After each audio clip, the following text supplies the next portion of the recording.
కేంద్ర ప్రభుత్వం కార్పొరేట్ సంస్థలకు వత్తాసు పలుకుతూ కార్మికుల సంక్షేమాన్ని విస్మరిస్తుందని ఏఐటీయూసీ రాష్ట్ర ప్రధాన కార్యదర్శి బాలరాజు ఆరోపించారు. ఆదివారం ఆదిలాబాద్లో నిర్వహించిన ఏఐటీయూసీ జిల్లా మహాసభలో ఆయన మాట్లాడారు. పాత కార్మిక చట్టాలను యథావిధిగా కొనసాగించాలని డిమాండ్ చేశారు. కార్మికుల కనీస వేతనంతో పాటుగా ఉద్యోగ భద్రత కల్పించాలన్నారు. ప్రభుత్వాలు కార్మిక వ్యతిరేక విధానాలు మానుకోవాలన్నారు.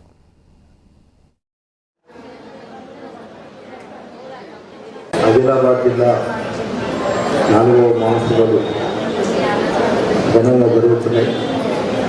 ఈ మహాసభలో కేంద్ర రాష్ట్ర ప్రభుత్వాలు అవలంబిస్తున్నటువంటి కార్మిక ప్రజా వ్యతిరేక విధానాలను తీవ్రంగా ఖండిస్తూ తీర్మానాలు చేస్తున్నాం. అదేవిధంగా కాంట్రాక్ట్ కార్మికులు దోపిడీ గురవుతున్నారు.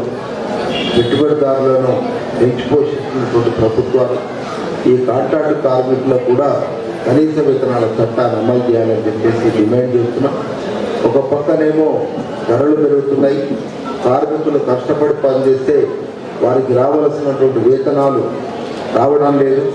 సరిపోయినటువంటి ఆ వేతనాలతోటి ఆ కుటుంబ సభ్యులు అనేక ఆర్థిక ఇబ్బందులకు గురవుతున్నారు. దాన్ని దృష్టిలో పెట్టుకొని ప్రభుత్వాలను డిమాండ్ చేస్తున్నాం ఈ కనీస వేతనాల చట్టాన్ని అమలు చేయాలని. అదేవిధంగా గతంలో పోరాటాలు ఉద్యమాలు చేసి సాధించుకున్నటువంటి 44 కార్మిక చట్టాలు ఏవైతున్నాయో కార్మికుల ప్రయోజనం కలిగించేది ఈరోజు కూడా అమల్లో ఉన్నాయి.